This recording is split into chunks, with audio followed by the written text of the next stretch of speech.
Smart मीटरच्या तक्रारींचे निरसन होणार। आमदार संजय केळकर यांनी अधिकारी ग्राहकांमध्ये घडवला सुसंवाद।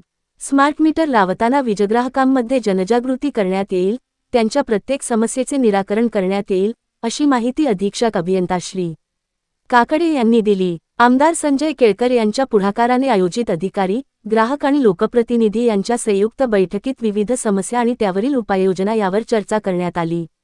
भाजपच्या खोपट येथील कार्यालयात आयोजित 115वा जनसेवकाचा जनसंवाद या उपक्रमात आमदार संजय केळकर यांनी स्मार्ट वीज मीटरबाबत वाढत असलेल्या तक्रारींचे निरसन करण्यासाठी संयुक्त बैठक घेतली। यावेळी वीज मंडळाचे अधीक्षक अभियंता श्री काकडे, विविध विभागातील ग्राहकांचे प्रतिनिधी आणि लोकप्रतिनिधी उपस्थित होते। यावेळी श्री केळकर यांनी ग्राहकांमध्ये असलेला संभ्रम, त्यांच्या समस्या मांडल्या। तक्रारींचे फोन उचलले जात नाहीत, त्यांच्या तक्रारींचे 100% निरसन करण्याची सूचना त्यांनी अधिकाऱ्यांना केली। स्मार्ट मीटर लावताना ग्राहकांशी संवाद साधणे आवश्यक असल्याचेही त्यांनी सांगितले। या बैठकीत तक्रारी आणि त्यावरील उपाययोजना यावर सकारात्मक चर्चा झाली।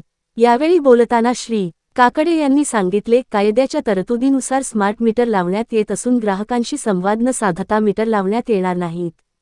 ग्राहकांमधील संभ्रम दूर करण्यासाठी एखाद्या ठिकाणी स्मार्ट मीटर लावताना तेथे 20% मीटर जुनेच ठेवण्यात येतील, जेणेकरून नवीन आणि जुन्या मीटरमधील फरक कळून येईल।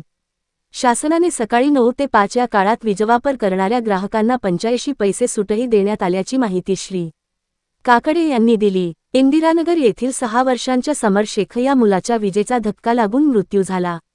महावितरणच्या निष्काळजीपणामुळे ही दुर्घटना घडली असून त्याचा कुटुंबाला नुकसान भरपाई मिळालीच पाहिजे असा आग्रह श्री केळकर यांनी यावेळी धरला। 5 लाखांपर्यंत झालेल्या सायबर गुन्ह्यांत तातडीने निराकरण करण्याचे पत्रक पंतप्रधान कार्यालयाने काढले असून अशा प्रकरणात पीडितांना लवकर न्याय मिळू शकणार आहे, अशी माहिती माध्यमांशी बोलताना श्री केळकर यांनी दिली। महापालिकेतील कंत्राटी कामगारांवर अन्याय होत असून याबाबत अधिकाऱ्यांशी चर्चा झाली असून किमान वेतन, विमा आदींबाबत 2 आठवड्यात आढावा घेऊन दोषी कंत्राटदारांवर कारवाई करण्याच्या सूचना अधिकाऱ्यांना केल्या आहेत।